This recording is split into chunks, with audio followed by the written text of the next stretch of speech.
Hi, welcome to my channel. I'm Grace Lynch. Welcome to Wilderness Chronicles.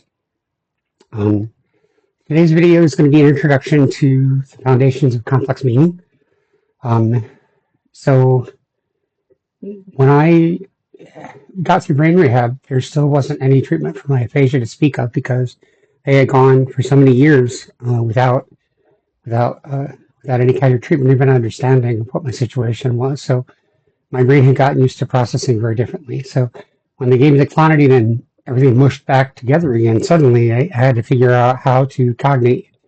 I sort of began to understand where words went, how they connected together, but I had been away a long time. And this is not to say that I couldn't communicate before in the intervening years. It was that I could communicate for a certain amount of time, and then I'd become frustrated or enraged or shut down and have to spend most of my time alone. And that had been the case for decades. And nobody ever saw the pattern. We didn't know I had TBI. It was that my brain was working so hard to translate context into what had evolved from that musicality that I was born with, that, whatever that part of my autism that hears everything as music since I was born. It's a kind of whole something that never failed. It was always the thing that I trusted. My glasses are crooked. These are new glasses. It's weird. So I had gotten used to processing from there, seeing the shape of things and how they work, rather than bothering to apply words to them, because that way was faster. I couldn't really explain how I put linear meaning to things. It just happened. Everything snapped together again when I wanted to have something I noticed that I wanted to express, especially in higher mathematics. I would listen for the shape of it, and then once the shape sounded a certain way and looked a certain way in my imagination, then I would hear it click into place, and then I would just find the words, and it would be a math proof or something like that. And then if I heard something that was misshapen or didn't sound quite right, then I would look for the fault in the reasoning, and I would always find it. But it happened instantly, so I didn't really understand. I had lived that way for so long. So when everything synced back up again, I was trying to put together these words and context that my brain could finally start working with. There was minimal brain rehab, a class on conversation, counting the seconds between sentences when somebody was speaking so I would know sort of when to insert. For social appropriateness, I wasn't formally diagnosed with autism yet. My neurologist had just suspected it, and he said I should be tested. He said also about the synesthesia.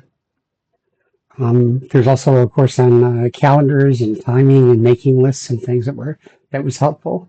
They tracked down that my balance problems were in my optic nerves, which I had diplopia surgery. We figured out where that came from. There's a problem with my cervical spine between C4 and C5. My spine looks like a drain pipe. That's stable. So there's a vertigo that comes from there as well. So those are the main things that we sorted out in brain rehab. And then, as I had said, when I'm trying to rebuild what meaning is from a language point of view, I quickly found that I intuitively believed that all meaning came from a context. I had to have an understanding in order to assign meaning to any experience. The problem was those 27 years had gone without any language or context. So that was direct experience of my life that could not possibly have a context because I went through it without one. Applying one later didn't mean I had one while it was happening. And so when those two senses collided, so that in order to be integral with how I thought meaning had to be conceptually to the world I was re-entering, I had to be one way. And then how to be authentic with what I directly experienced, I had to be another way. And these were in logical opposition, so I had a kind of crisis. And I had no guidance for this because there was no medical model, there was no professionals to tell me, Grace, this is what happened, and these are the steps that you have to come back. It hadn't even been studied yet, maybe still not. The intersection of all these neurological conditions at once. So I made the guess that for my own peace of mind as a sober person, I had to decide that those 27 years were meaningful. But then the question, of course, to me logically was, as a double major English and math, and then also a degree in computer science, I wanted to not only know how it worked in language and how it worked in logic, but also how it worked in implementation. because of how my brain works. And so I needed an understanding for myself so that I could develop my own understanding of language coming back and how they fit together, so that I wouldn't lose my footing in interacting with the outside world. I knew that I was different, so I wanted a way not to get lost to sort of map that out. Well, how would I do that? Because what would I use to assign meaning in some way, some kind of context to that stretch of time that did not have any context at all? And so I hit upon the idea of, from history of mathematics, the invention of the number zero. And I made the guess that a good model to look at is, as I followed context, is sort of the mathematical thinking that allowed us to create integers. And then a breakthrough historically was about 500 years ago, I guess it was, when humanity found a way to conceptualize and create a mathematical concept of zero as a number. We had words for nothing, we had words for absence, but to turn it into a mathematical concept, it has to work the same way linguistically from every possible perspective inside mathematical efforts. That's what a context is. It's a way, a sort of implicit, inherent meaning that trusts we're all going to use the meaning in the same way. The ultimate expression of that, of course, is mathematics. So part of why I had loved mathematics is because it was unlike neurotypical engagement and social talk. Everybody used the terms the same way at the same time. Nobody got to drift outside and just say, I'm having a bad day, so number 2 gets to be strawberries today. No, it was ridiculous. Inside the verified situation that was mathematics, we all spoke the same way. And we agreed to do that, and we agreed not to get whiny and make exceptions and be entitled to have triangles have 4 sides one day. And now we agreed, and then that made it, for me, psychologically safe until I read Kurt Gödel's work, but that's for another video. So, in any case, I stipulated that, how did we create the number 0? We can't divide by 0, not as a mathematical concept. And the reason is not that we can't write a number over 0 and have it be a symbol. The reason is we can't make it a mathematical idea because there's no way to define it in a way that works the same way intuitively for everyone. It doesn't make any more sense to say 7 divided by 0 equals 4 than to say 7 divided by 0 equals next Tuesday, or 7 divided by 0 equals I get to go to the Bahamas. There's no reason to say that that symbol has a meaning that implies something else in a unique way, in a consistent way. So, but still, the placeholder concept of 0 was very, very useful. If we could sort of decide that a thing was not there, but not talk about how many times the thing wasn't there, just the thing itself, it becomes like a placeholder.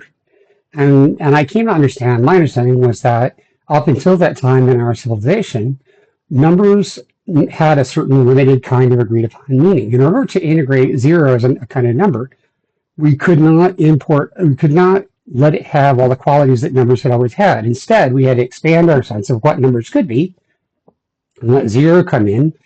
And we got from the counting numbers to, I think they're called the natural numbers, including 0.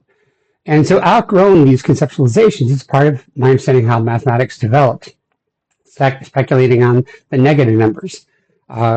We had fractions, and there was a difficult time with numbers that could not be written as a fraction. I love the myth I heard about the followers of Pythagoras. The story I heard is that in my history of math class years ago, is that the followers of Pythagoras were out in a boat, and one of them had come up with a proof that that the hypotenuse of an integer right triangle can never be written as a fraction. It's the square root of 2, of course. And he proved it to his brothers, and they threw him overboard and drowned him. So we had to create irrational numbers. We had to create I, the concept of the square root of -1. The reason we did this is because we wanted to expand existing conceptualizations to make our methods work more universally. I speculated that it's possible to do that with meaning as well, that context up to that point in my life and how I've been raised and taught had been that everybody agrees on what meaning and understanding is. That's very much like what integers are. But I have an experience that can never go into that category, and yet I continue to exist as a person. If I decide that my experience without context forever is meaningful, then I need a placeholder kind of guess about it having some kind of meaning. I don't identify what it is to make it like every other kind of meaning. I don't make it a social kind of meaning. It's a private kind of meaning, but it's still functional. So it relates to existing meaning the same way that imaginary numbers relate to the real numbers.